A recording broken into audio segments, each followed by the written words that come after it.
Are you a millionaire? Yes. You don't necessarily change as a person with money. It just amplifies kind of who you are. He told me, he was like, Ben, you know what I like about you? He said, you're the same person today that you were in high school. And like, I'll always remember that. I feel like money can push people to a certain degree. Past that, I feel like there has to be something greater than money to push you even further. So when you're hiring people, what are you looking for in the individual? That person has to be sharper than you. That's the first thing that I look Whoa. for. Wait a second. Let's just hire people that already believe in themselves, and all I have to do is teach them sales strategy. Yeah. There you go. We demand the best of our people. They deserve to have the nicest office space, period. Ben, what is the most challenging part about being in real estate? My biggest challenge is just finding good people. What do you think your biggest challenge is? I can't delegate. There are like so many bandit signs, like the city just gave up trying to find us. What advice do you have for people who are trying to get into real estate, but they don't know where to start? I think it's important to understand starting somewhere versus where you want to go. What I like saying is real estate isn't a get-rich-quick scheme, it's a get-rich-slow scheme. You're introverted. Well, you're extroverted, that's why you're asking all the questions.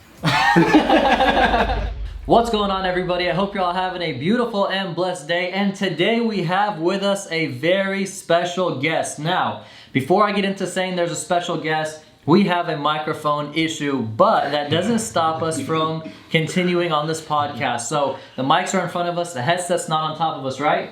We're just going with the Rode mic on the top of the camera, but we continue to bring you guys the 5-letter word. Ben, what's the 5-letter word? Value. He came into the mic because he's used to it, even though it's not working. The 5-letter word's value. If we don't give you guys value, we don't want to be here. Now, today you got with you Karam Khalil. I do commercial real estate and investments. You have with you Ben Wegmann, who's a luxury residential real estate agent and business owner, and our special guest, AKA the Drake of real estate. Fred Van Vliet. Huh? Fred Van Vliet. Fred Van, I don't even Basketball know. player. Oh, it is? Yeah, they all look alike. AKA Don, my man Donovan Ruffin. Welcome to the podcast.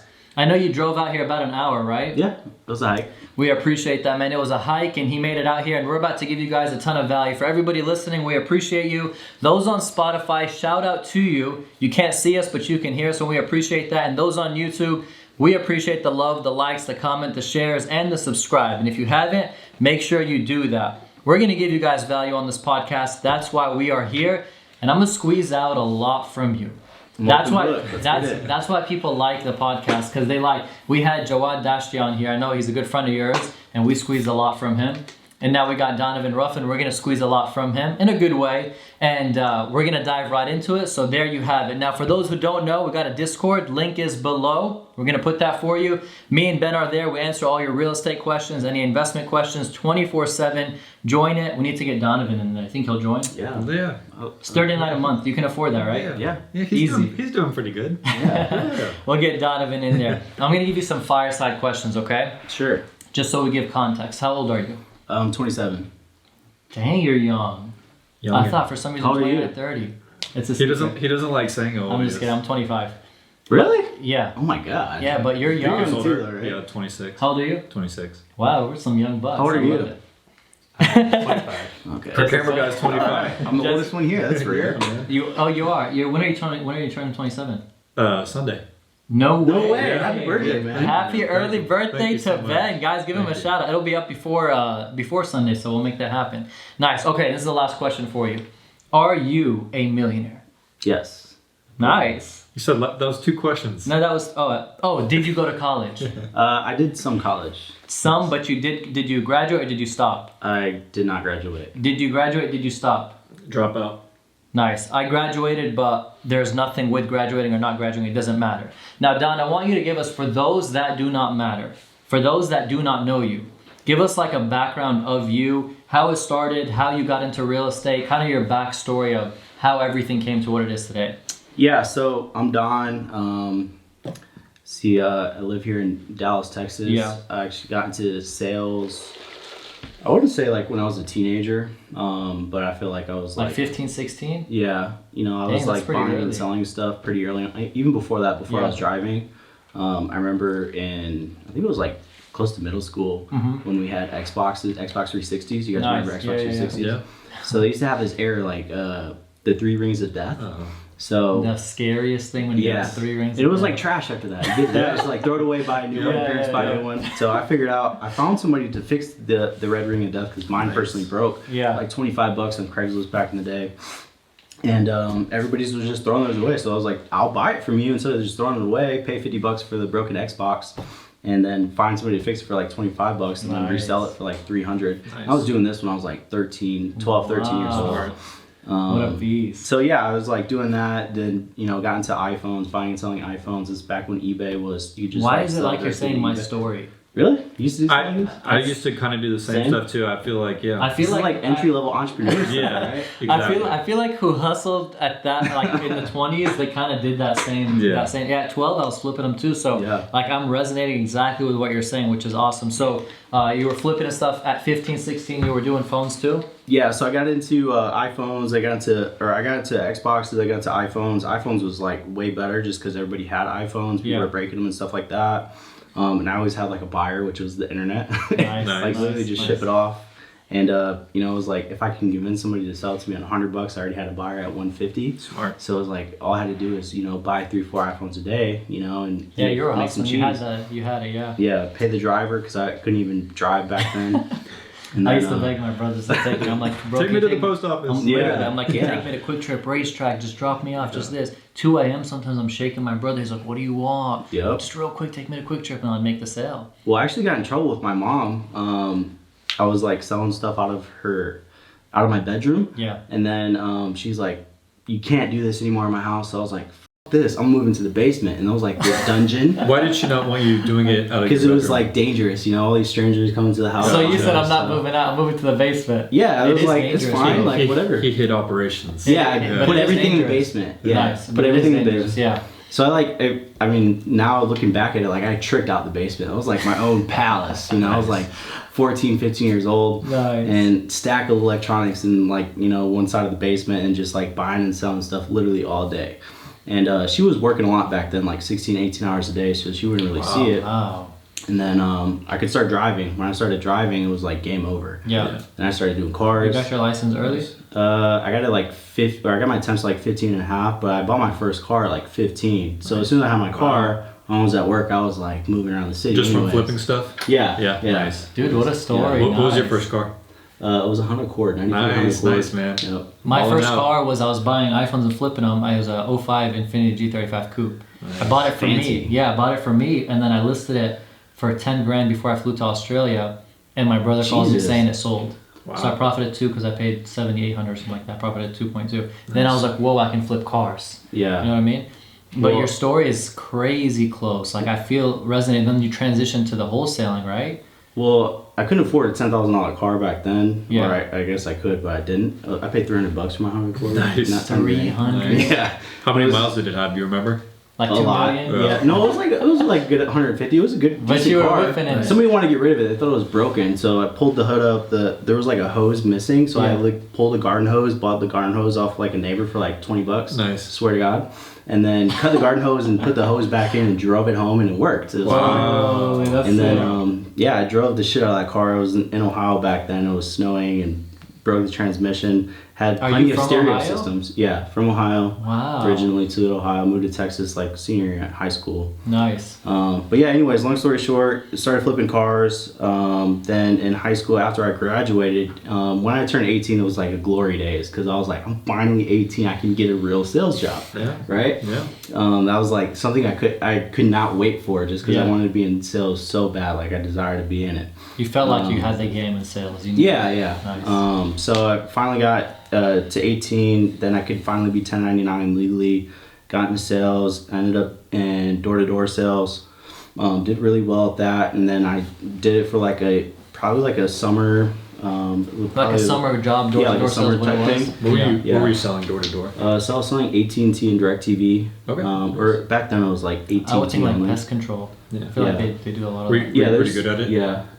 Yeah, I made Yeah. like 15 grand in Nice. 3 months. Hell yeah. At 5 a 18. month. Nice. So I thought I was balling, you know, and then it was Texas heat, so I was like, after the summer, I was like, this. Yeah. And I was like, I have sales experience, I'm gonna go get like a real job. So I like I was like, I want to be in marketing now, right? Nice. Then I got a job at Sam's Club in the marketing department, right? So I thought it was like, And that's what hot was a shit. real job for you. Yeah, it was like, it felt like a real job, like getting a salary, you know, Yeah. stuff That's like this, hilarious. going out in the field, selling Sam's Club memberships or what have you.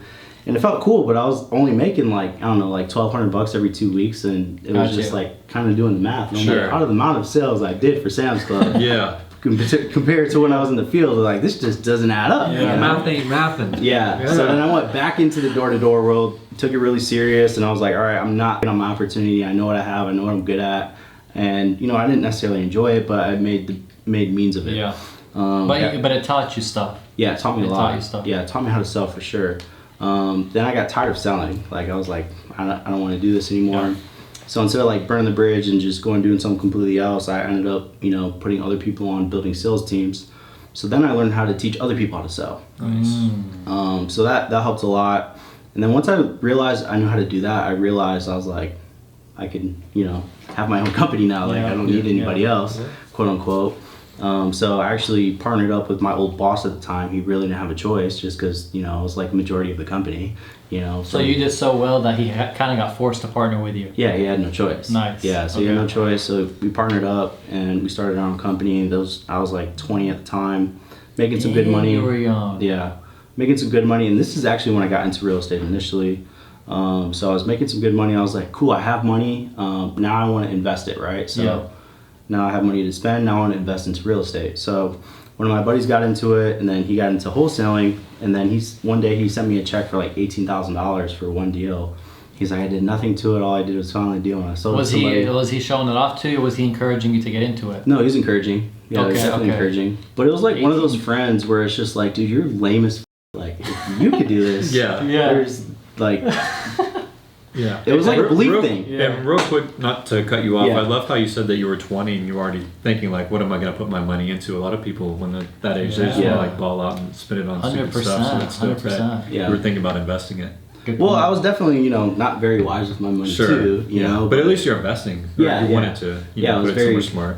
Money motivated. Sure.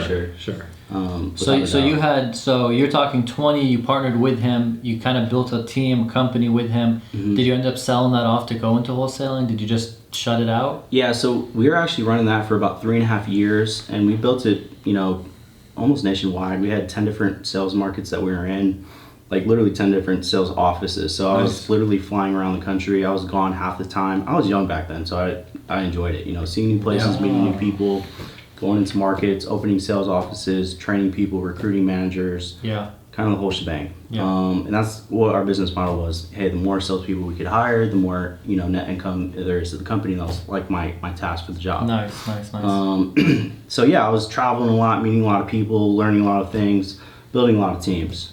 Obviously in that business, you know, all commission sales, turnover is significantly high, so we're just constantly looking for new people all the time. That is so brutal. Yeah, it was brutal. Looking back at it, I was like, man, I can't believe I did that for so long. That's brutal, like just to keep finding people, and not everyone's going to perform like you, right? So it's going to be tough. So you did that for 3.5 years though, so you're talking 20-year-old, 22, 23, kind of when you were doing that, and you stopped then, or how did that go? So I was still doing real estate. So my friend got into real estate and he started doing wholesaling. I got into wholesaling. I did one deal and I was like, all right, this is too easy. Like, I can do this, right? Wow. So I started taking it serious, right? Investing money into marketing for wholesaling. Marketing, like would you say bandit signs? Yeah, like bandit signs and door knocking. Those are the little things you see on like the side of the highway, like we buy houses. Yeah. I was actually that guy. Don was doing that like 3 a.m. Yep. Okay. He was hauling, putting them in so he doesn't get a ticket. Nice. Yep. Were those pretty effective? Or yeah, I mean, we just recently stopped doing bandit signs maybe about 1.5 years ago. Gotcha. Not so me you personally. Completely took it out the company. Yeah, we just took it out just because it was, I guess, you know, I gained ethics, I guess. It's like, it got to a point where we were laying so many bandit signs, like the city just gave up trying to fine us just because it was just going to be. And they can pinpoint, can't they? Like they can end up pinpointing? No, you just got to be smarter. So what I would do is I would just recruit the city workers to lay them for me. Smart. You know, so it's like, how are you gonna find somebody and I'm paying you, you know? So it's just like kind of like under the table stuff. Nice. I'd see them, you know, they'd be waiting and I'd just go up to them and it's like, hey, you know, here's some cash or whatever, and they'd be happy, you know. It's just like, don't pick them up, pick up competitors or whatever. So that was like my trick. Wow. But yeah, you know how the city works, like they rotate through people and it was just like a battle. But anyways, I was doing that. I was personally dropping them for probably like 6-7 months before I could like make some money and hire somebody else to do it. But then I did like 6 or 7 wholesale deals, and then I got into fix and flips. So basically what I was doing, I was utilizing my competition, buying deals from other wholesalers, and then raising private money from investors to purchase them. And then I would, do the whole construction, rehab, hire GC, and then, fix and flip the property and then make income. So that's kind of risky because you're taking like a 6-month interest only? Yeah, like 12 months interest only. Okay. But at that time, after doing like 6 or 7 wholesale deals, I had some experience and connections. Got it. So I was confident behind it, and I knew what I was doing essentially. So it wasn't like I was just taking investors' money, not knowing what I was doing. Right. It wasn't like my first rodeo, quote unquote. So yeah, and then make a little less compared to if I were to find the deal and flip it by myself. But I was still running my marketing company, right? So I was doing both of them. Then it just kind of got to a point where I was running both companies for 3 or 4 years, and I'm like, I can't grow. Like, I'm doing the same numbers every single year, being really aggressive, motivated, money, competitive with myself. It was like really frustrating because it's like, how do I do more? How do I do more? How do I do more? And then I kind of realized it's like, okay, I have to pick one. So pick between wholesaling and then pick between real estate and pick between real estate in general. Yeah. Okay. So that's when I picked real estate, and this was like early 2018. Picked real estate and went full-time real estate, and good move. Yeah. What would you say your wholesale deals, your first deal made you to be like, wow, that made me want to transition? Was it $2,000, $5,000, $10,000? Like, did you have a number whenever you did that first deal? You were like, wow, there's money. Where you saw the guy is $18,000, you knew you can make these big numbers. Was your first wholesale deal something that made you say, let me keep trying it, or was it a nice bang? So when I got into real estate, I didn't necessarily see it as like a full-time thing. I didn't even know it was a thing. I just did it because it was investing. That's what I thought. So I was just doing it because it was like, okay, I can invest my money on the side and then make some money on top of what I'm already doing. So my initial intention was like, okay, I'm gonna build real companies and then just invest in real estate inside, because all the people I knew in real estate at the time that were successful, they were just doing it part-time, so that's all I knew. Interesting. Yeah. Makes sense. I didn't know any different. So giving the audience value, the audience right there that we love, giving them value. When you talk about wholesaling, or we talk about flipping properties, or we talk about sub-twos, or we talk about carrying the note for a seller, like all this complicated stuff, you don't just do wholesaling. You do wholesaling, flipping, you buy and hold, you do like kind of the whole real estate 9 yards, right? Yeah, we do pretty much everything in real estate. Nice. And their company's name is Equity Cash Offer. That's like the main one, right? Yeah, Equity Cash Offer. And that's what you've built. That's what you work with. And I know you guys just opened an office in Frisco. Frisco, Texas. Plano. Yeah. Frisco, Texas, Plano, kind of the North Dallas area is insane. Legacy West is in Plano. For some reason, I feel like it's in Frisco. It's in Plano. It's like border. Yeah, it's like the border. It's like North 121's Frisco, where I guess where that is. It's like the colony. Yeah. But it's like the corner. Are they border to Frisco? Well, it's like we got the colony, you got Frisco, you got McKinney, you got Plano. Yeah. Okay. So it's like right there at the corner. Yeah, it is confusing. It is, because so that means Plano having Legacy West was a huge win for them. Oh yeah. Competing with Frisco. Yeah. Yeah. You know what I'm saying? Because all these people at the end of the day, they're competing with one another. You have any stories in wholesaling and real estate and what you do that's like you hit this one deal that you were like, I hit a home run? Tell us a crazy deal where you just made a boatload of money. My next one. Your next one. Oh, so what does that mean? Coming up. Well, yeah. Well, oh, gotcha. I like that. I like that. So we actually are closing on a deal on Monday the 9th. Monday's the 9th, right? Yeah. Monday the 9th. Maybe, I don't know. So you were being serious? Yeah, I'm being dead serious. Oh, wow. So it'll probably be our biggest one as far as flip wise, because we'll net at least 450. Wow. 450 net. That's a boatload of just coming in. Yeah. It should have been 550. What do you call that? What do you call that money when you make it? You said something in the beginning of the fight. He says that's cheese. That's cheese? That's what I heard you say one time. Literally like an hour ago. He's like, that's cheese. That's cheese. Cheese is like money, I guess. It's maybe a word that came out of you that you didn't realize. Maybe because you have a kid now. That's definitely not my terminology. You were watching someone else. Come on. I was probably watching somebody else. Yeah, that's insane. Well, it's a commercial deal, so it's like multifamily. So it's like, we've done 6-figure deals, but like, I mean, dude, we were going in, expecting to make 550, and it busted down to like 450, and we haven't even renegotiated yet, in which we will. And they see you're making this number? No. Okay. Because what? Say that again. No. By the time, no, they nobody's see. gonna see. No, they see you're making this number like the seller and buyer. Are they seeing your assignment fee? No. Okay. No. So you can hide that. That's literally the game of. I would say this is a We're wholesale. not hiding it. I mean, our buyer, Is the it a buyer double knows we're close? making Is it money. like Sure. It's not a double close? Yeah, it's double closing. Oh, okay. Yeah, they literally don't. Because imagine, bro, you're closing a deal and someone who's buying it sees that you're making 450 and they can reduce that. Oh yeah. That's I think the biggest problem with They wholesale. can't, but I mean, like we've been in situations where it's just like we know the game, right? Yeah. So we have what we call blind HUDs, we have double closing, we have assignments. There's different terminologies for it, so you just got to kind of be careful. But another thing is just making sure that everybody's agreeing in terms of what you're agreeing to do. Right. I think that's what's really important. Just because we've been in terms with sellers where it's like, hey, we're in this business to make money. We're completely upfront with everybody. Yeah. Because it's not like we're buying your house to move in our kids or family. Sure. You know what I 100%. mean? Yeah. So they know we're making money, and our investors, they know we're making money too. It's like, dude, we can't operate. You've seen our office and all this. Like, we have overhead. Like, Yeah. So it's not like that, but when it comes to big deals, we just want to be safe. You don't think that deal is... But then insurance too is another thing. Yeah. What do you mean? Like title insurance. Oh, I got you. Yeah, I got you. You don't think that you keeping that deal in-house was worth it, or is worth to take the $500,000 and run? Because you're instantly equity $500,000, plus I'm sure he's taking in some good We did, yeah. We did consider it, but in this market, it's just like if somebody offers it, then we're gonna take it. Yeah, you take it. And we've even offered to, hey, how can we stay in this deal? And the buyer is selling it to somebody else, so he doesn't care. He's selling it too, so it's like not even we can stay in the deal and keep equity in it because he's selling it too. 100%. Everybody wins. Seller's super fucking happy. Tenants are happy. Buyer's super fucking happy. Yes. That buyer's happy. Everybody wins. Nice, Yeah. nice. Yeah. Is that buyer buying and holding it long term? That's his plan? He's flipping it.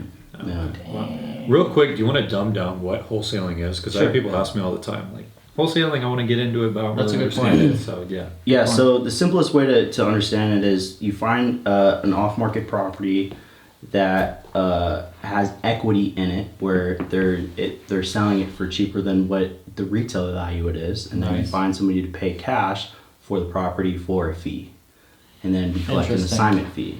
So Which is kind of like the spread. Yeah, the difference. Yeah. So essentially, I'm coming to you, Kareem, you own a house, I'm going to pay $100,000 for the house. I know Ben pays a lot, so Ben's going to pay $200,000 He does for the pay house. Ooh, I'm going to pay Donovan 100 bands. He likes So I know Kareem, you don't know Ben, but I know Ben, but you don't know anybody close to Ben. So because I connect the dots, right, I'm going to keep the difference. You know what I'm saying? Beautiful. And the reality of it is, the way our company is structured is like, we know when we're talking to sellers, we know they're not going to get more somewhere else. Yeah. We know we're going to provide them the most value as far as, purchase price and stuff like that compared to what somebody else can do. And I'm sure you guys know that you guys run it smooth, title company, you have the whole 9 yards. Yeah. So you get the house for $100,000. Mm-hmm. You're buying it for me for $100. Mm-hmm. Ben pays you $110. 200. 200. 200, Oh, yeah. because you got a lot of money. So Yeah. Ben, Well, yeah, realistically 110. let's say 110. So you pocket the 10. Yep. He buys it for 110, and then he goes flips it, does whatever for 150. Say. Right. Yeah. Got it. You think I've dealt with wholesalers before, and I feel like there's not, like they say, much meat on the bone. Yep. So for equity cash offer, your company, do you feel like you feed all parties as best as you can? No, we don't. Interesting. No, I'm just kidding. we're in this business to make. But you're in it to make money. But can you feed flippers enough meat on the bone to make it make sense He's for them? trying to make as much as he can. Yeah, well, no, I'm not saying that, but it's not just fix and flipping. You have to understand something. Like, people buy properties for different reasons. Yeah. Right. So whatever the exit strategy is, it's none of my business. Makes sense. Right. Nice. So Nicely our said. goal is to make sure that people are happy with the purchase price that they agree to. Nice. Because it's a competitive market. Somebody's going to pay something for it. Why not it be you? Beautifully You know what I'm saying? said. And I agree So with it's you just 100%. like, if you can find a way to make money on the deals, more power to you. That's 100% up to you. Yeah. Have you had a wholesale? Everybody has losses and wins, but have you had a loss that was significant to where you're like, damn, that was a big mistake? Or you feel like yeah, we've had losses. It's not necessarily, we don't go into deals expecting to lose. And sometimes we go into deals because we do a lot of volume. is you have to prepare for those things to happen, right? Because you do a lot of volume. Yes. Okay. So it's not necessarily preparing things to happen where it's just like I have to buy it significantly cheaper, but you have to be prepared to lose, and essentially with cash reserves and things of that nature to make sure that the investor is taken care of.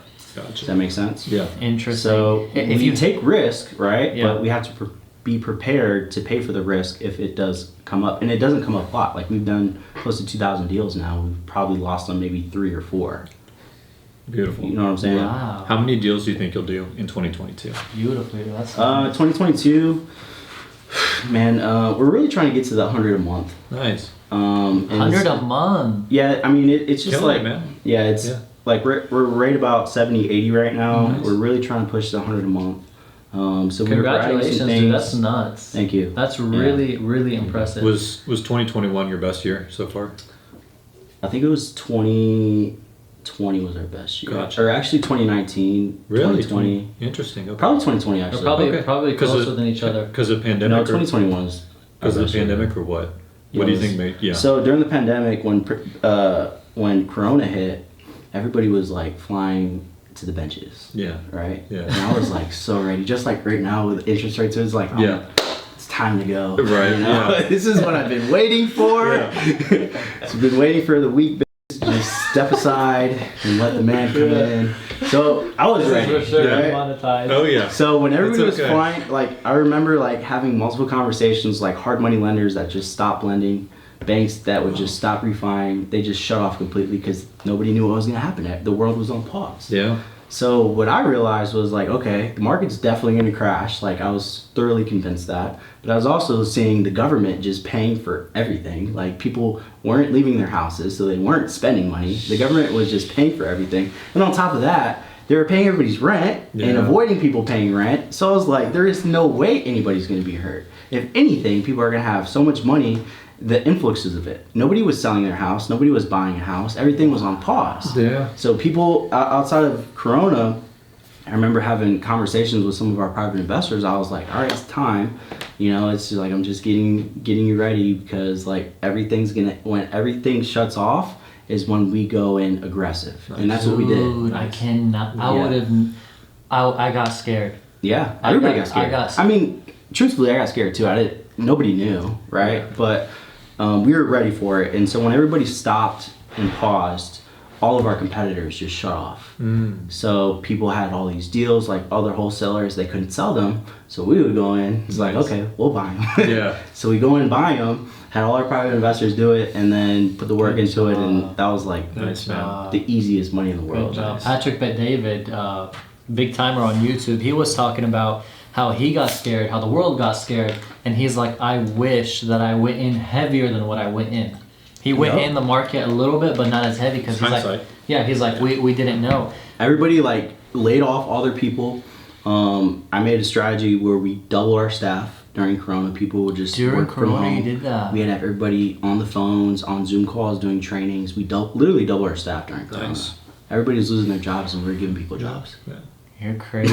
You're bold. So it was like, what's the worst that could happen? You know, Yeah. if this doesn't work, then you know, Yeah. it doesn't work. You opened an office in Plano. That's what I wanted to get to. So we're talking about it's Corona time. The market shut. Literally, the world shut. I'm talking 2, 3, 4, 5 months. There was a time where my broker sent an email to our company and said, "Do not go out and show property. If you do, you're getting a Yeah. ticket." Right? So in a market that was so scary, if you didn't have money in your bank or saved, you couldn't survive. Like I didn't close any deals during those times, like 2, 3, 4 months. I don't recall closing deals. They were supposed to close, but they got pushed. Yep. And I had some deals we couldn't even go to the title company. Yep. To be honest with you, it was just it was crazy.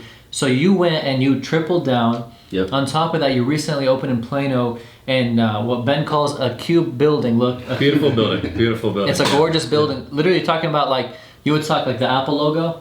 It looks like a cube instead of an apple. Yeah, it's Right? like just top of the line Yeah, everything. though. gorgeous building. Yeah. He just opened in there, and that's a bold move. It's about like you said, 5,000 square feet, Yeah, it's about plus or minus 5,000 square feet, and it's not cheap rent there. So what made you take that leap? Because your previous office, I was there. It was a nice office too. So you tripling down in the market, and then you going and opening up an office in Plano. You know, a couple months after that. What made you want to make that transition? So we actually, or it was like 2 years. It's been- Expensive rent. Well, It's it's been 2 years. Like 2 years past Corona is when we opened. Okay, I got you. So it was like a big time difference. So yeah, we have like the most expensive price per square foot office in like all of DFW. Love that. Yeah. I checked. Fact check. Yeah, well, I mean, our last office, we were there, like, I was there for like 7 years, you know? Whoa. Yeah, I was in that building, same building for 7 years. Wow. Yeah. So you're a veteran in this stuff.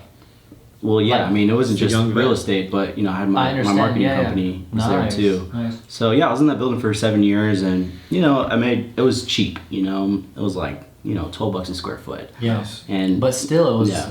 thousands of square feet. yeah, So it was adds up. pretty big. Yeah, it's still a responsibility. What's the new price per square foot? It's a lot.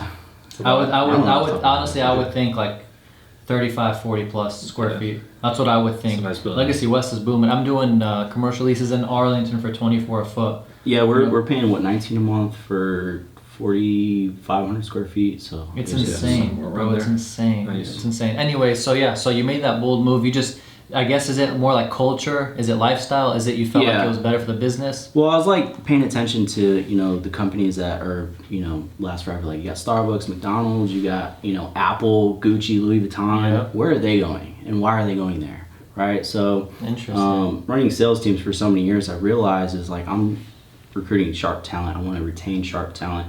I want talent, even myself, to like feel good about where you're going. You know what I Nice, mean? nice. So I built good teams, you know, where we were at, but I was just like, you know, we're not going anywhere, you know? So it's just like, I want to feel good personally into going into work. I want to feel inspired. The energy is just so much better, you know? So you feel it's different. Yeah, it's way I love different. it. The I love energy is that. so awesome.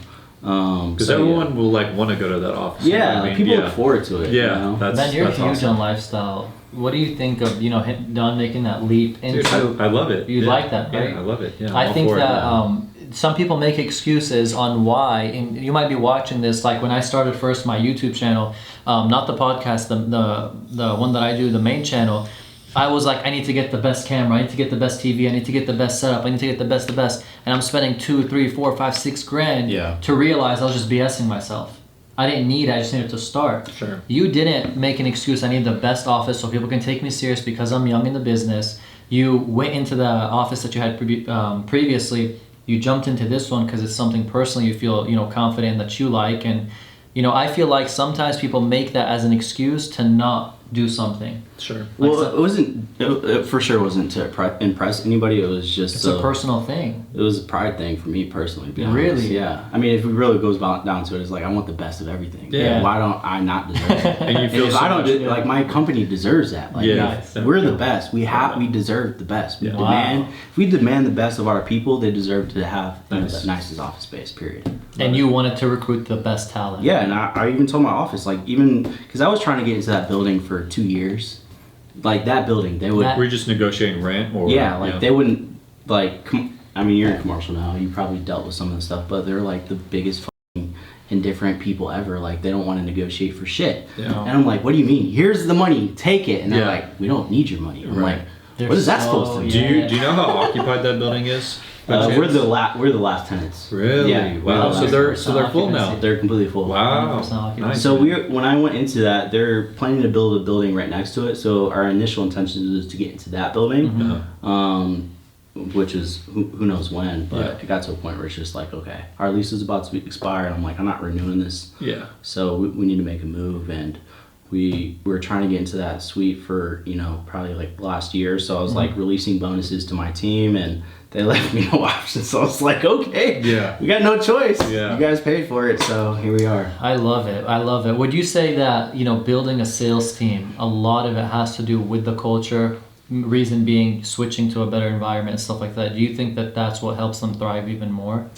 Well, yeah, culture is super important. with Because you building worked teams. during the COVID time, but everybody was from home. Yeah. Was performance different? Performance was different to manage in a lot of ways, just because it's way easier to like communicate with everybody throughout each division when Gotcha. everybody's together. The energy is a lot higher. The productivity was actually higher when everybody was at home, just because Interesting. we were just paying attention to the numbers. That's it. Yeah. In the office, we're just like, how much money did you make, and that's it. Yeah. You don't really care. It's like you made 3 calls and you made money. It's just like Yeah. you're not gonna fucking beat your ass, especially if you're doing the best. Like, what am I gonna tell you? Like, hop back on the phone. You fuck. Yeah. Like, no, that's not how it works. You know, when everybody's working from home, how many calls did you make? You know, that's what we're paying attention to. So, yeah, it's like, it's a lot different. When you track everybody's calls? Can you track them? Yeah, we track everything. So like, if Ben's like, I called 100 people, you can actually prove you called. That's the game, is having the metrics, having the, like McDonald's, everything is systemized. I feel like that's the game. It's so smart. You guys use like PropStream, Deal Machine, Batch Leads, like those companies. You guys mess with them, or do you have like certain softwares or certain methods that's just different than those? Because I feel like those are great companies. I mean, we're pretty basic, man. We use MLS.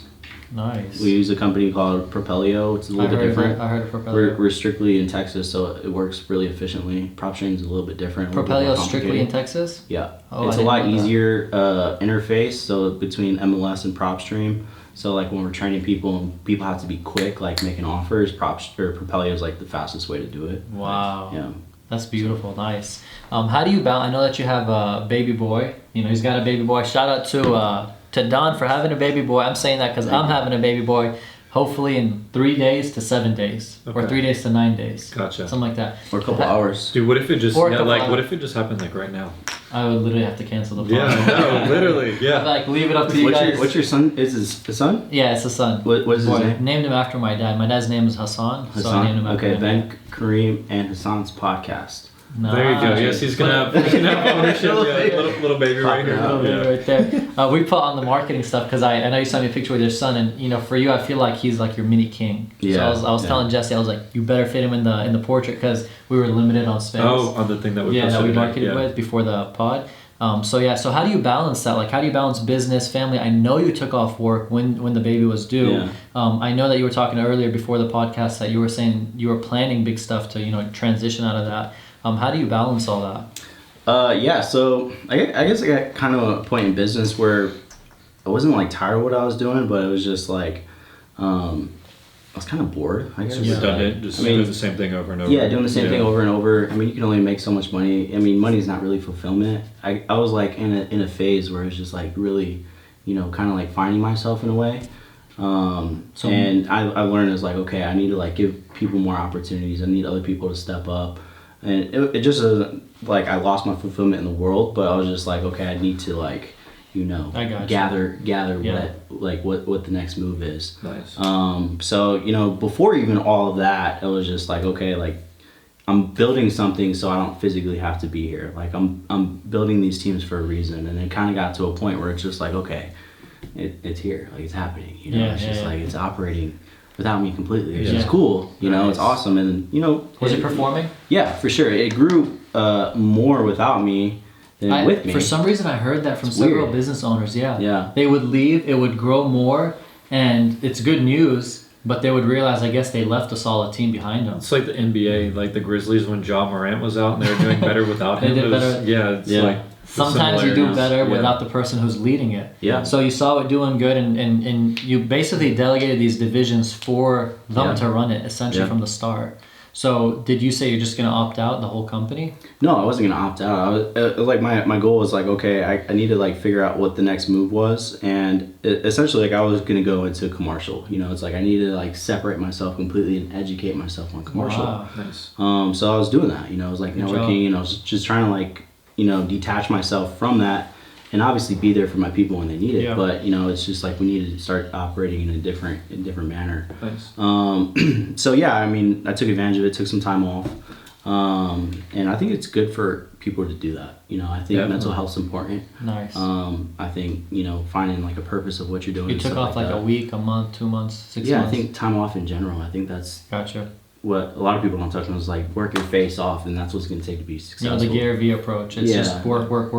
Yeah. But being in business for so many years, it's just like you really want to enjoy your life. Yeah. Nice. I feel like that's what we had to do starting off, but like you said, as we kind of grow, it's more about taking time. We've talked about it before, where there's never an end. Strictly in real estate, at least speaking on my end, commission based, there's never an end. Like this month, I keep shouting it out because I'm proud of you. Ben's closing 14, 15 deals this month, and I'm sure you're going to have more coming. Okay, and that 14, 15 deals, when he closes them and he cashes out those commissions, there's a next deal after that. It's not like you just stop and you just sit down. So it's a non-stop grind. You know what I'm saying? The hamster on the hamster wheel. It's a hamster wheel. 100%. And you've made substantial money. And we've done well for ourselves, but it'll never stop unless you can put that pause. You know, when your son came and you made that decision where you're going to, you know, stay with family, take care of family, and let the business operate, there's so much people who would run the numbers and say, I'm not doing that. I'm going to lose 50 grand, 200 grand, 500 grand. I'm not going to have money coming in. And they just won't make that decision. And I feel like separating you from them is it's not just all about the money. Yeah. You said something, Don, that hit was money is not fulfillment. Like it doesn't make you happy. What made you realize that it doesn't make you happy and there's more to life than just making money? Because it's just like, you know, you could like learn a lot about people through money and income, right? So it's just like, I feel like I have the same personality than when I had no money, than when I have money. You know what I mean? You didn't change. I didn't change. You know, the only thing that changed was just obviously business habits in general. And just a Rolex. And stuff like that, yeah. I was about to say the same thing. Yeah, Rolex. Ben's got one too. Yeah, Ben loves that stuff. So that changed, just lifestyle stuff, but not yourself. Not as a human. Yeah, I mean, you don't necessarily change as a person with money. It just amplifies kind of who you are. And what I realized, it was just like, I kind of realized, you know, I see myself, I always thought myself, I was like, I'm money voted, like a money voted type person, you know, that's all I think about. Okay. And then I realized, I was like, this doesn't actually make me happy. What actually makes me happy? And it's the things that come with money. It's just like the influence, the power, the ability to give people opportunities, you know, the ability to impact others around you, like your you're doing family right now. And stuff like that. Exactly. Yeah. That's real fulfillment. You know, it's just like, and when I really learned what my real fulfillment was in business, that's when it started to change, because now I started, you know, operating in what I enjoy to do. You know what I mean? Versus what I have to do to survive. So yeah, I mean, it's different for everybody. So you guys can take what I'm saying and with a grain of salt, or pick what you want, but you're gonna find, you know, they always say it's just like do what makes you happy and find a way to make income off that. I think that's bullshit. But if you can make money in different business avenues with a product and find ways within that you enjoy, and then amplify that. Beautiful. You see what I'm saying? Beautiful. So I think that's important. So it's like, hey, if you're a rapper and you want to be a rapper and you want to go make a ton of money being a rapper and you suck, it's probably not the best way to go about it. Yeah. You know what I mean? Yeah. Nice. But like, I mean, if you want to be a rapper and you can find ways to go out and do that, if that's what you enjoy, you can do that. Like I have friends that are, you know, they play in bands, and that's what like one of my good buddies, and he's rich as fuck, by the way, like makes millions of dollars. Yeah. And all he wants to do is play the guitar. Like play the guitar. That's all he wants to do. He enjoys it. Yeah, he wants to be seen and play the guitar for people.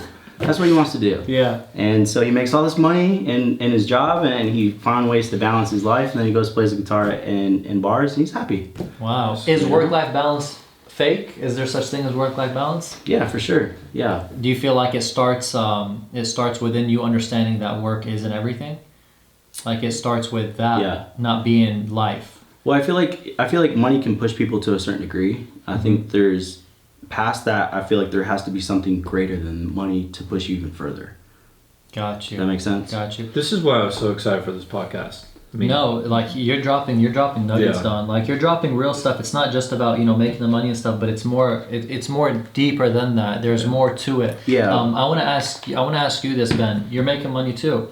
How do you feel money affected you? How do you feel like when you started to get all these deals closing and started to level up your lifestyle? Yeah. What kind of effects has it had on you? Well, you know what he said, how he feels like he hasn't changed. One of the like nicest compliments I've ever gotten was my buddy Brant. Yeah. Was on my team before. B-Man. Yeah, B-Man.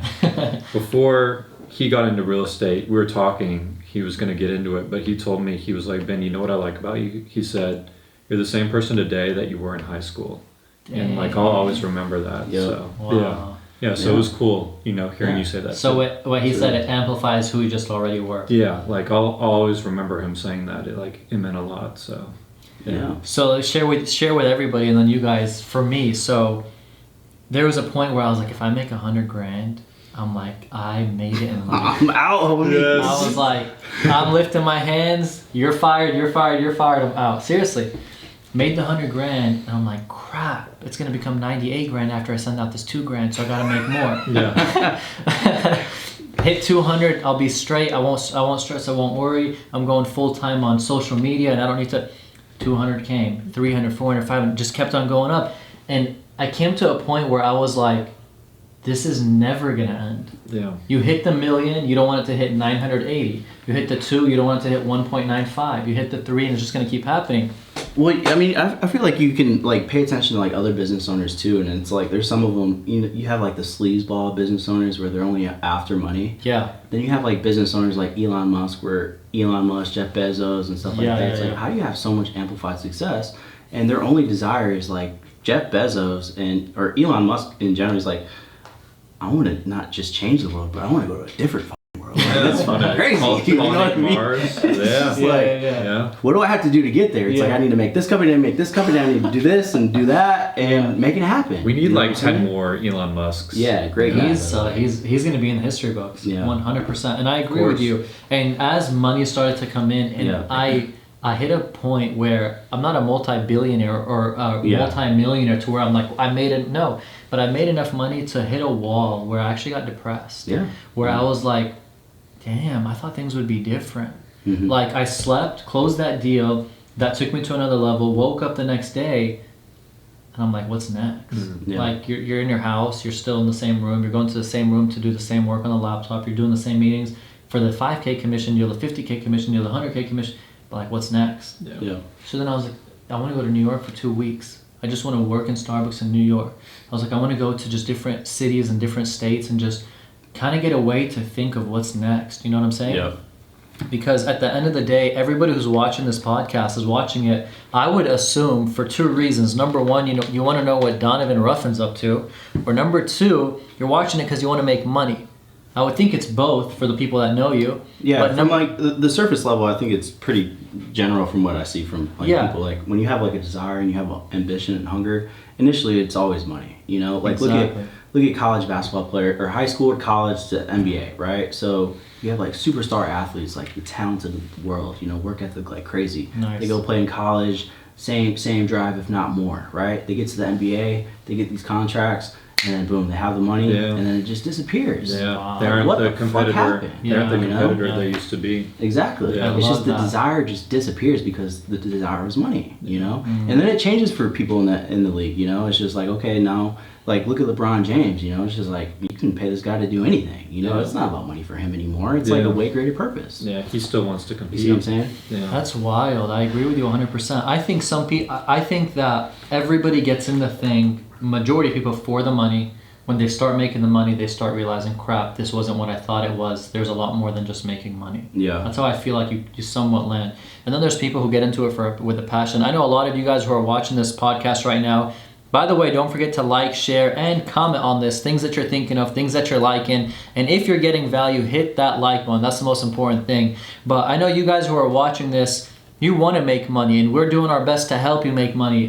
Ben drove about an hour and something. Same for Don, an hour and something. I walked from my master bedroom to here, so it's not equal, but we're still good. Why do you live so far, bro? Well, I got a question for Ben. Ben, what what's is up? the most challenging part about being in real estate for you? Nice. Most challenging part. Well, for now, I'm all about building a team. That's like my biggest thing right now. So my biggest challenge is just finding good people. Okay. Recruiting like good talent, like he was talking about. Yeah, exactly. What do you think your biggest challenge is? I can't delegate. You can't delegate? No, like I had to do a showing today for a property. I couldn't go. I paid someone $1,500 to go. Wait, and they didn't show up? No, I paid someone $1,500 to go show the property. And they didn't show up? Wait, No, why they would- showed up. $1,500. $1,500. Why would you? Why did you call if me? someone- It was. You can ask Jesse. If someone shows a property for me, I'd throw them like $50. I know, but in my Well, you're head- Ben Wegmann, though. No, I agree. I'm trying to think. $50? I'm trying to think They why. couldn't even afford to get there. No, I'm thinking, Wait, why wait, would you give someone $1,500? So I'm in the car with Jesse. I'm doing a very big. It's about $5 to $5.5 million a single deal, and it's supposed to close tomorrow. And there's a ton on the line for this deal. And it's just I got this text from the attorney. I got this text from the buyers. My client, who's the seller, is like, hell no, I'm not giving the $22K a rebate for the tenant's lease. And then I get a text from my brother where he was supposed to show for the podcast, but something popped up. And then we're here trying to figure out the mic situation. And I'm like, take $1,500, get the hell out of my face, go show the property. Then that client's calling me. I send the number. I'm like, contact So it's just that one spurt, you know what I mean? Yeah. You still make money from the deal, but it is what it is on that. So my thing is delegating. Yeah. Building that team is tough. Yeah, it's hard to delegate, and delegating is just like it comes to you have to take a sacrifice initially. Once you start learning the process, just like anything else, like you have to sacrifice something, whatever. But that's what it comes to delegating. It's just like when new people come in and start in our office, it's just like I know for a fact the sales leader can close the deal, like hands down, 10 out of 10 chance they're going to close this lead, and then it goes to the new guy, right? So it's like instead of giving it and hand feeding, or not hand feeding, but like the new guy is never going to learn, right? Even if we lose, we're going to gain more because that guy learns how to do it. Nice. You see what I'm saying? So you're going to take you call it a pay cut or what have you initially, but once they learn, it pays tenfold. 1,000,000%. Having to spend the effort up front is the toughest thing for me because I'm watching them do it. I'm like, damn, I can send an email so much better. And then I'm like, let me just do it real quick. And then I didn't teach them it. I take the hit like today where I'm taking a $1,500 hit for the stupidest thing.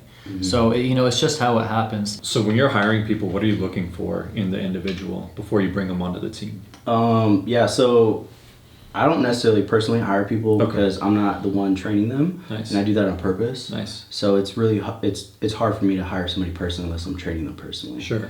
But when our managers hire people, they have to like relate to that person. Okay. But I'm a huge stickler on like that person has to be sharper than you. That's the first thing that I look for. Whoa, sharper than them. Yeah, they have to be. They have to recruit up. That's the main thing because it's super easy to recruit somebody and train them and hire them when they follow you already. They're already influenced by you and stuff like that.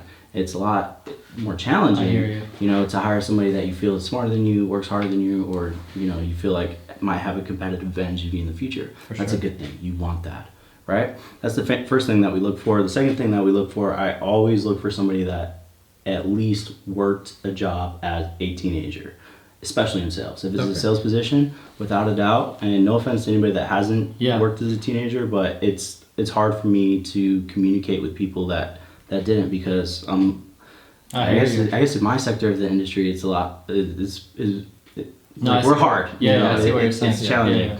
I'm not saying you can't be successful if you didn't work as a teenager, but for whatever reason it's easier to train sales reps when they have that sense of independence while their brain is developing. The third thing that we look for is loyalty and previous jobs or employments. So you check resumes? We do, yeah. So if they're like, they've worked at a company for a long period of time, you can tell they're more loyal. Yeah. Gotcha. And if they have had a job for like 6 months, it's just like, even if they worked a job for 2 years, 6 months, and then another 2 years, there's just like a huge red flag, like what happened? Sure. And I'll check into like, anything could have happened, but we're looking for people that worked the job for at least 2 years. Wow. At least. Nice. So how big is the team right now? So we have 22 in-house people. Yeah. 22 incredible. Going to Plano office? Yeah. Wow. Do you have like a number, like I want 50 people, or is it just kind of hire when the I right used people to. come along? We used to have a lot. Like I think the last time when you came to when my I office, came, it was stacked. Yeah, that we was had 2.5 like years. So now it's more just like quality over quality. Nice. We had like 40. You don't have virtual assistants? Like you don't mess with those? Oh, so you're not even counting those? No, we have a lot. Yeah, we have like virtual assistants. Can you just 100 something? Yeah, I think like 100. I don't even know what that is. Yeah, can you tell them what the virtual assistants are for? For the I guess I'm in a different industry than a lot of people, but I'm in wholesaling, so we do a lot of cold calling. So what we do is we outsource that to Costa Rica and Egypt. So they're in Egyptians are smart as they have an accent. Speak good English and they speak Spanish. Some of them speak 3 or 4 languages. Do they have an accent? No. They sound like Americans. So this is virtual assistant that you're talking about. Yeah. Like they make the cold calls for you. You don't have to do it. So they bring you the lead and then you just kind of break them off, or what? No. So we provide the data. Like we give them the addresses of the houses, the phone numbers of the people of the houses, the names, and we give it to them. And then they cold call the people until somebody's interested. And then when they're interested, they send them to our office. Gotcha. Nice. So what's the point of the 22 or 24 you have to take that interested phone call? They work in a lot of different they close the divisions. interested phone There's call. like eight of the 23 that work specifically in acquisitions where they're looking to talk to the people that the VA just talked to. This is value for everybody watching. You have to hit the like button for that. We appreciate that. That's why we wanted to bring in the actual gems. Huge, right? Yeah. So the VAs, you have them, you're giving them the list, they're making the calls, they're transferring to those 8 in your company who are almost executing those calls. Yeah, which Once is they crazy. notice- Like we just hired a call center with 23 agents, and they were a call center for Verizon.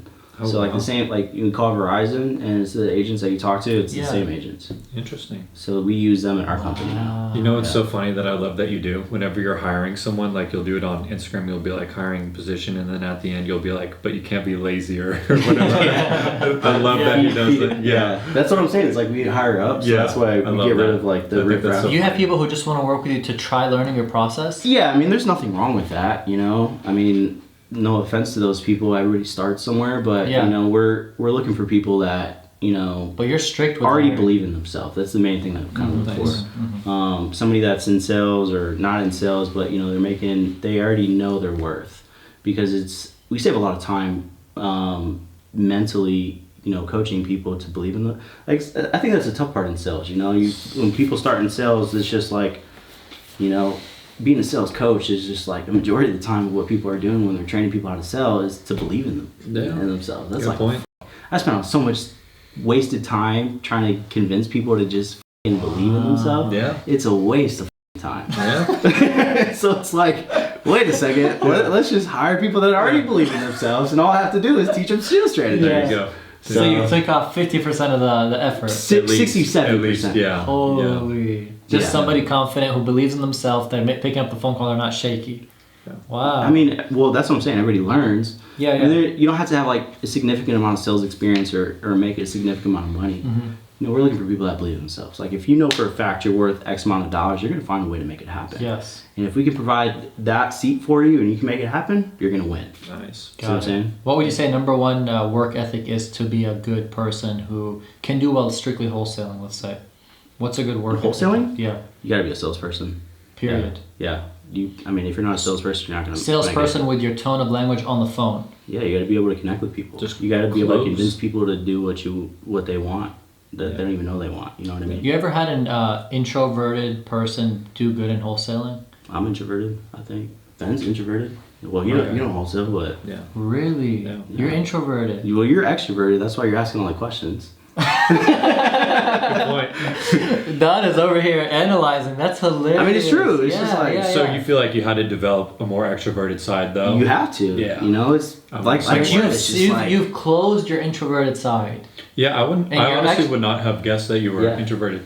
yeah, like I'm like if I could just disappear, I tell the girls all Nice. the time. Like if I could just buy a ranch, live on the ranch, don't have to talk to anybody, that would be my dream life. Whoa, Right? that's insane. So I feel like that there's a lot of strengths that I found with myself. It's just like that's why I was really motivated to build a team, because it's like I didn't really enjoy talking to the consumer. I didn't really Sure. enjoy talking to the buyer. Interesting. I didn't enjoy it. You know, I I enjoy love that. helping people, of course. Yes. But you know, I feel like there's different angles with different personality traits where you can really find your core, you know, strengths. You swallowed it enough to be able to make money, to bring on the team, to feed them what you didn't like, and focus on what you did like. Yeah.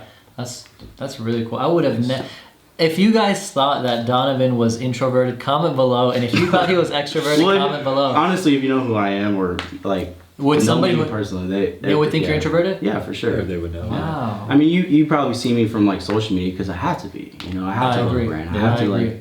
I mean, I'm a Same- business same- owner. Yeah, same for you on that aspect, right? For you on social media and stuff, you're banging. You it can't out be there. liking your shell in Yeah. sales. Yeah, you can't. It's just It's not gonna waste- work. Yeah, it's Yeah. not. It doesn't work like that. Yeah. But even in person for you, even though you say you're introverted, like in person, I would feel you have the extroverted when you need it. Really? Yeah, I would say you have it when you need it. But I think you adapted. Oh, yeah. Yeah, like you you said, adapt to you your have to. surroundings. You Yeah. have to, yeah. Yeah.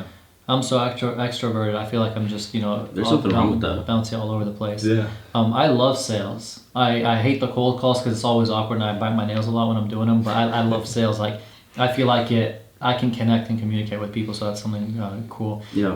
Don, you were on TV. Yeah. What was the show called? It was called Marrying Millions. Marrying Millions. Give us the scoop of what is that like? What's the TV show about for those that don't know, and how did it even come about? Yeah, it was pretty funny. Marrying Millions. Yeah. Dude, I remember seeing all the Facebook posts. Yeah, it was just You're like, married? No, we're engaged. Okay, so Yeah. you're engaged. So so Marrying Millions came, engaged, married. I was just stick it like it's the same. You have a kid also. How did it happen? So this lady kept bothering me on Instagram, and I was like, dude, like, whatever. You know, it's just be like, on if your this is stupid real, show. Yeah. and I sent it to my girl, it's just like, you could figure it out. You know, I like, you know, Yeah, she yeah. handles a lot of the stuff in the relationships that helps. Yeah. So she brings, like, her segment, I bring my segment. Not Mine's everyone obviously- plays their role. Yeah. Yeah. So I let her handle it, and I was like, if it's something that you want to do, then I'll support you. You know, and that, I Really? just played that angle, you know, and Nice. came about. I guess it was legit, and you know, we agreed to it, agreed to the contracts, and then you know, it happened pretty quick. You know, there Was was it like cool?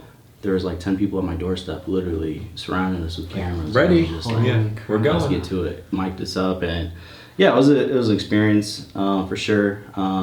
Did you like it was doing good for the TV? brand. Or Yeah, I didn't. Is it yeah. awkward?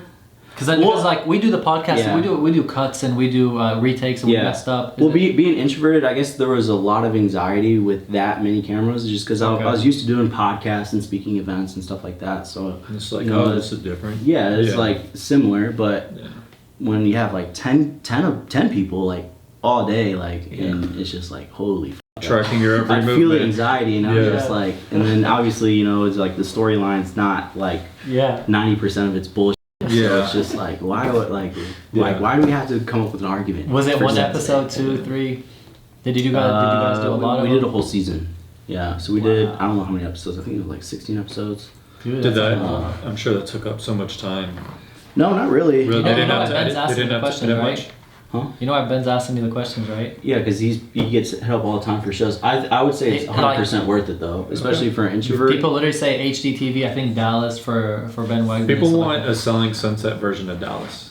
Well, yeah, I think it's crazy that you didn't accept one. I know you got tons of offers, but I would say it's 100% worth it. Like if I were to do it again, I would have like. that. Oh, so you would do it looked again? into- if I were to do another show, I'd probably have to do some type of business because, like, Mm. you know, getting the relationship involved, like our family thinks we're weirdos and stuff like that. It's not real, so it's Wow. like, Yeah. you know. But yeah.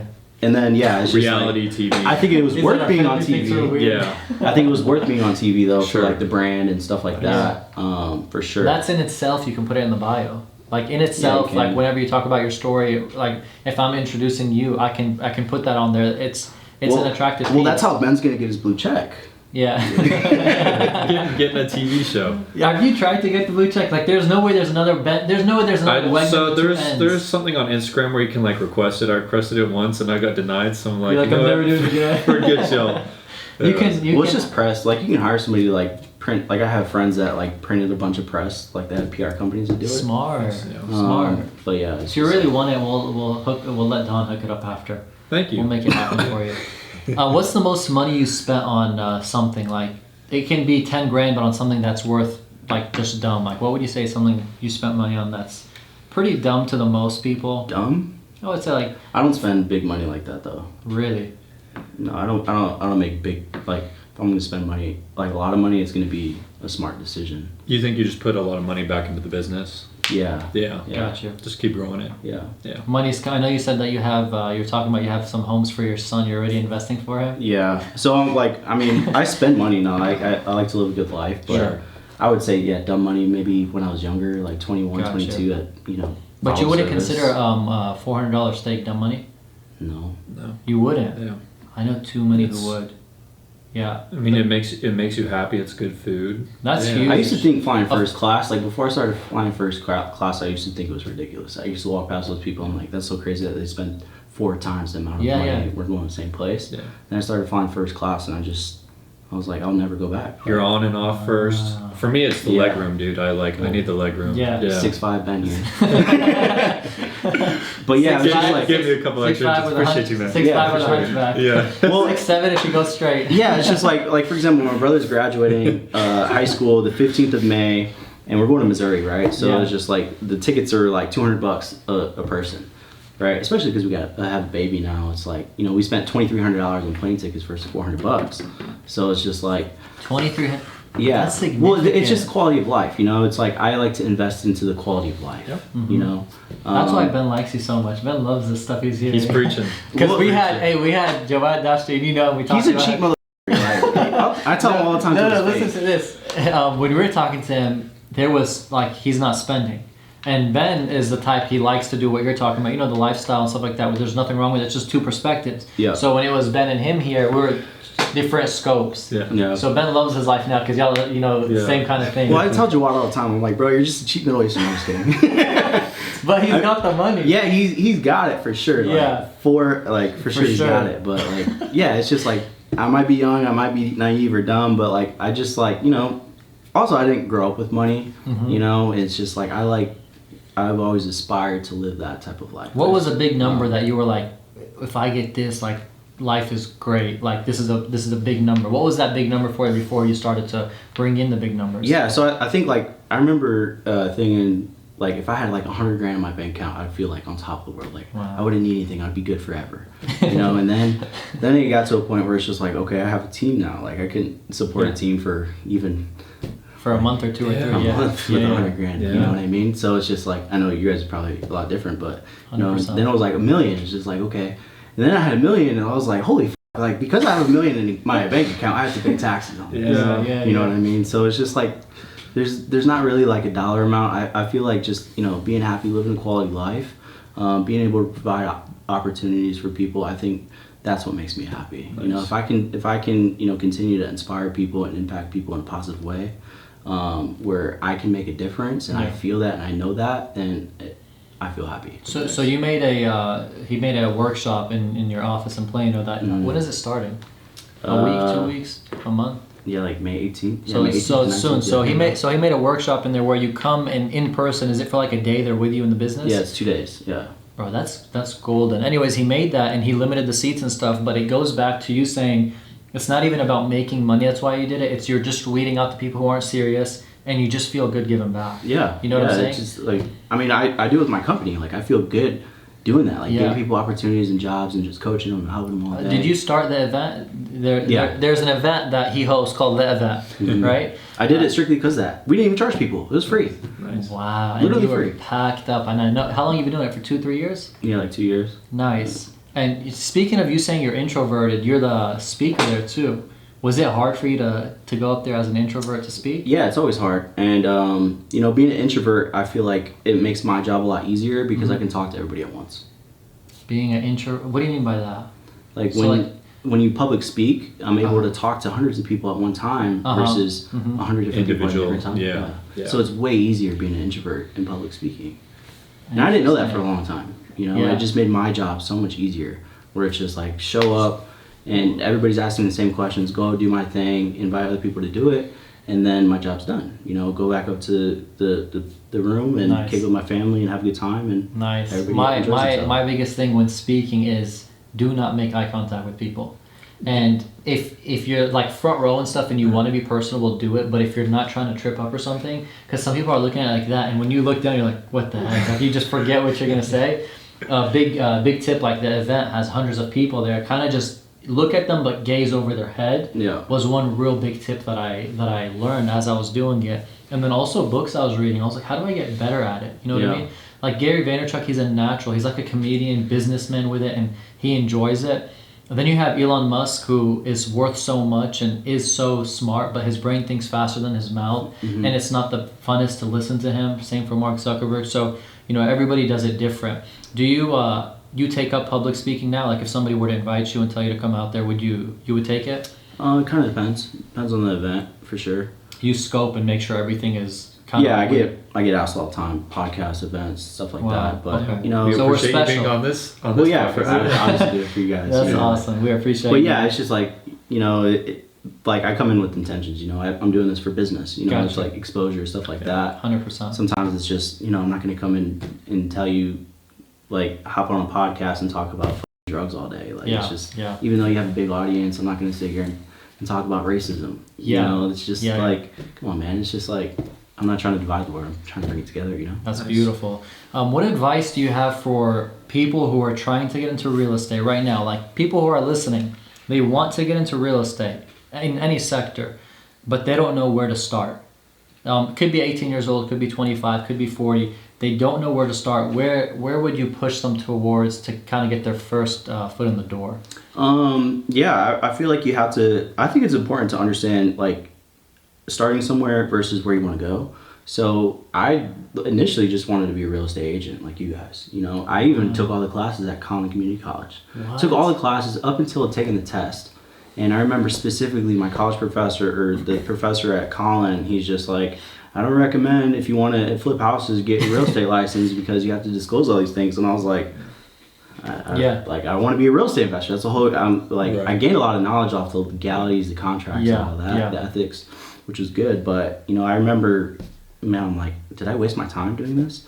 Or you know, but I learned a lot, right? So, I think you know, to be honest, like getting a real estate license, I think if I were to do it again, I think I would have got my real estate license because it's huge, just like huge. The training so that you many get with different brokerages, angles. the risk level, stuff like that. I mean, comparing it to wholesaling, I feel like going down the real estate agent route is probably a lot more.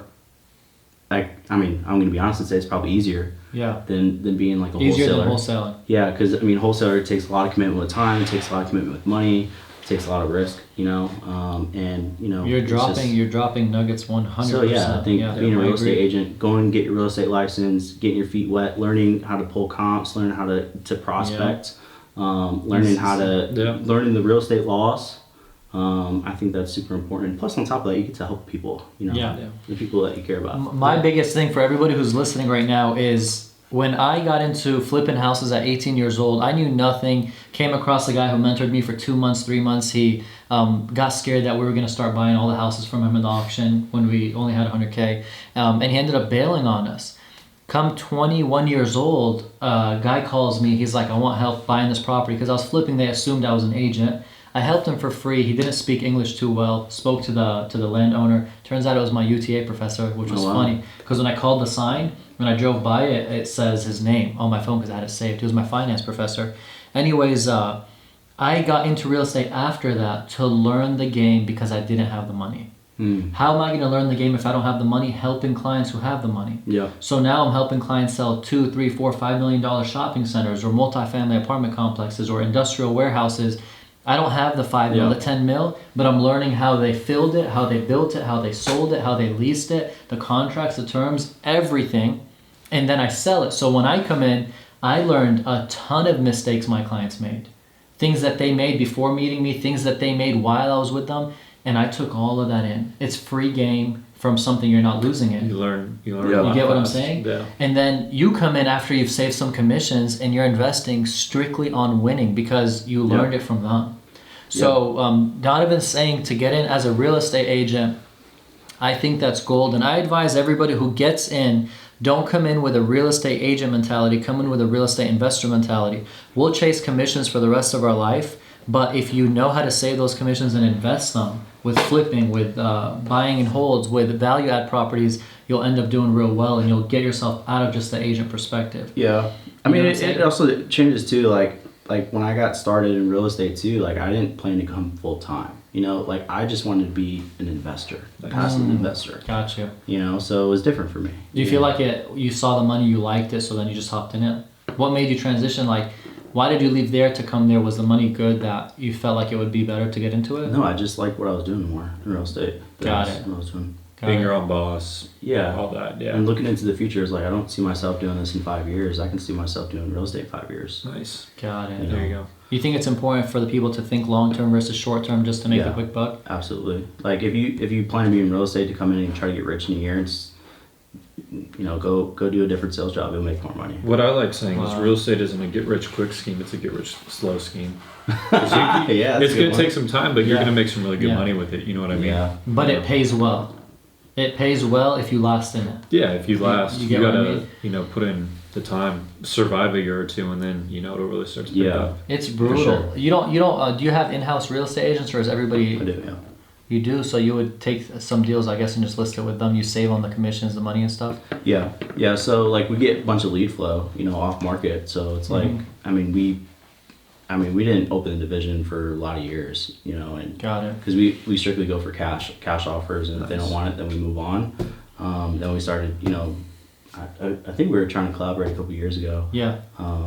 But yeah, it's just like sometimes they want to sell, but they can't accept cash, so we just list it. Got You it. know, but it's not a lot of them. I mean, maybe a couple a month.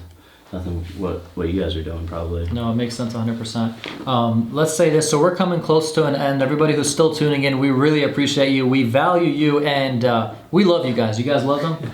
Yes. You know, well, we know them very well. Love you guys. Yeah. Oh. He loves y'all too. Let's end it with this. Well, this and this. I have two things. What is your end goal? My end goal? Yeah. I Do you want have an to end goal? Make a bunch of money and talk to nobody. There you go. Nice. Yeah. Where's your ranch gonna be? I haven't decided yet. Dude, I was in between Texas and Florida. You seem more of like a private island kind of guy, honestly. Nah, not really? that isolated. No. Okay. You just nice ranch. He Yeah. wants private island to get on a boat to get to him. Gotcha. That's what you. No, man, I want to make an impact on the world. You know, it's Nice. just like the more people I can help, you know, the more I can see people. You're in a win position because like giving back. yeah, I for feel like sure. that's where you are now. Yeah. That's awesome. What would you do differently if you were to start over? To be honest, I probably wouldn't change anything. I get this question answered a lot, but I You I wouldn't feel like, change anything. No, I wouldn't. No, I Because feel he like. loves where he's at. Well, no, it's just like I feel like everybody has to go through certain challenges in order to see the success that they have. 1,000,000%. So if I were to go back and like change whatever challenge I went through, I probably wouldn't have the success I had because I didn't Yeah. experience it. That's what I'm Wow. I saying. love that. So I have these 4 questions that I want to ask you. It could be 4 or 3. Okay, but we're gonna go through them quick. What was the worst thing about making it to the top? The worst thing? The worst thing about making it to the top. This is from Equa888. From Instagram? Yeah. Yeah. The worst thing to make it to the top. No, like when you made it to the top, what was the worst thing? You're like, crap, I didn't think it was like this. I think probably a lot of the responsibility. You know, especially my position. There's a lot of people that rely on me, and sometimes it is a lot of pressure. You know, I So get that- gray hair for a lot of stress just because Yeah. I get, you know, you eat last. Wow. You know, so I think that's probably one of the hardest things is just the responsibility. Nice. All right, Christian.Solis01 says, what was the biggest key to building your brand?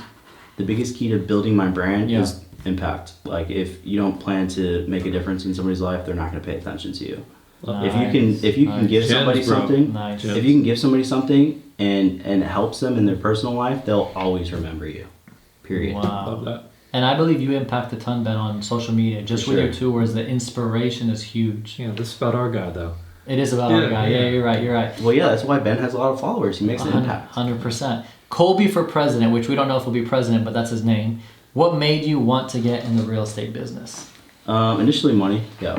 Okay. Do you think that's a bad thing to think of when you're getting into it, or it's cool? No, I mean, because my intentions was to be a real estate investor from the get-go. So Yeah. I was starting to make money, you know.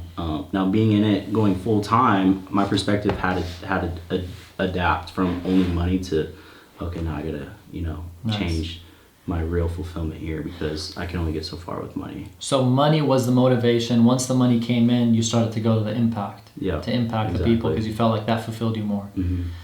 I've got one more question for him. Oh, nice. All You right. think it's going to be real estate forever, or do you think you'll ever venture into anything else? You know, I don't know. I think I'll probably always be like a real estate investor, Gotcha. especially like LPs and stuff like that. Sure. Like, I mean, I've owned real estate free and clear now. It's like Good job. it's in, you know, my family trust, and Yeah.